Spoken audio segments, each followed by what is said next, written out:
কারো নাম সান্ডা, কারো নাম ডার্বি, তারেকের নাম বোধ আম যোগ করে আম যোগ করা অর্থাৎ এই যে তাচ্ছিল্য করা, এখানে তারুণ্যকে গ্রাহ্য করা বা অ্যাক্টিভিস্ট যাদেরকে আমরা বলি তাদেরকে একটু গ্রাহ্য করা, কাছে জায়গা দেওয়ার বিষয়ে যে আমাদের প্রথাগত রাজনীতিকদের মধ্যে একটা অনীহা আছে, তার একটা উদাহরণ হচ্ছে তারেক।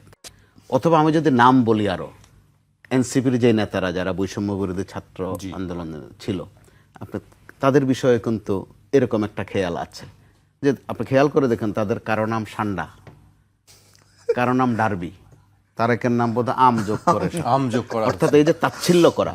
আর জিজ্ঞেস করে বলে কোন তারেক, হ্যাঁ আম তারেক তাই বলতে হয় যে কে আম তারেক কিনা। তাহলে আপনি খেয়াল করে দেখুন ঠান্ডাভাবে যে এক তাচ্ছিল্য, কিন্তু তো এই তাচ্ছিল্যর মধ্য দিয়ে আমরা বোধহয় আরেকটা তাচ্ছিল্যর দিকে একটু একটু করে যাচ্ছি, যেটা 5 আগস্ট থেকে আমরা আসলে প্রথাগত রাজনৈতিক দলগুলো ওই শিক্ষা নেয়নি। তাদের মনোজাগতিক বিষয়টা এই তারেকদের বিষয়ে বা যে তারুণ্যের বিষয়ে একই মনোজগতে তারা না, কিন্তু ওইটা আছে। আবার আমরাও নিজেরা অপরাধ করি, একজন আরেকজন তরুণরা আমি একজন আরেকজনকে বলি, তারেককে আমিও নিঃশেষ বলি করতে আমাকে চাই যে বলে। আপনার আচ্ছা, বাস্তবসম্মত আমি বলছি যে এই যে ছিনতাইয়ের চাঁদাবাজির বিষয়ে আমার খুব শখ, চাঁদাবাজদেরকে সবাই মিলে দাবরায় ধরে মাছ কাটার প্রশিক্ষণ দিয়ে কারণ বাজারে মাছ বাজারে বসায় দিয়ে বলবো মাছ কাটো।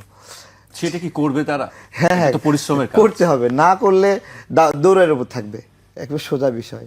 ঠিক আছে, যেহেতু এমপি হব, পুলিশ প্রশাসন আমার কথা শুনবে, এলাকাবাসী শক্তি দেবে, এদের জীবন জাহান্নাম করব। ঠিক আছে। দ্বিতীয় প্রতিশ্রুতি, আমাদের এখানে প্রচুর কর্মজীবী নারীরা ছোট বাবুকে ঘরে রেখে কাজে যেতে হয়, তার বাবুরা তালা দিয়ে রেখে যায়, যে কোনো সময় আগুন লাগতে পারে, দুর্ঘটনা ঘটতে পারে, গ্যাস বিস্ফোরণ হতে পারে। এখান থেকে মুক্ত দেওয়ার আমার জন্য একটা খুব ইচ্ছা আছে। প্রত্যেকটা ওয়ার্ডে একটা করে শিশু কেন্দ্র করব, আমার মায়েরা তার ছোট বাবুকে রেখে কিছুটা কাজ করতে পারবে। আর খুব করে দেখছি এখন যে মুক্তিযুদ্ধ নিয়ে খোঁচায় খোঁচায় কথা বলে আকারে ইঙ্গিতে, যখন যে মুক্তিযোদ্ধারা বেঁচে আছে, যারা মারা গেছে আল্লাহর রাস্তে, যারা বেঁচে আছে তার জীবদ্দশায় যখন স্বাধীনতার বিরুদ্ধে, মুক্তিযুদ্ধের বিরুদ্ধে নতুন করে ইতিহাস বিকৃতিকর কথাবার্তা বলা হয়, তাদের মানসিক অবস্থা কি হয়? আমি আমার নির্বাচনী প্রতিশ্রুতি হিসেবে নিচ্ছি যে আমি পার্লামেন্টে গেলে এই ধরনের কথা বলতেই দেব না, জায়গায় প্রতিবাদ হবে। এই 3 বিষয়ের সমন্বয়ে আমার নির্বাচনী ইস্তাহার, এইটা আমি গলির মধ্যে দাঁড়ায় বস্তিতে দিয়েছিলাম। তো এই আর কি বিষয়, সবার কাছে যাচ্ছি, বলছি, বেশি মাইকিংও করতে পারছি না, অল্প কিছু ব্যানার ফেস্টুন লাগিয়েছি।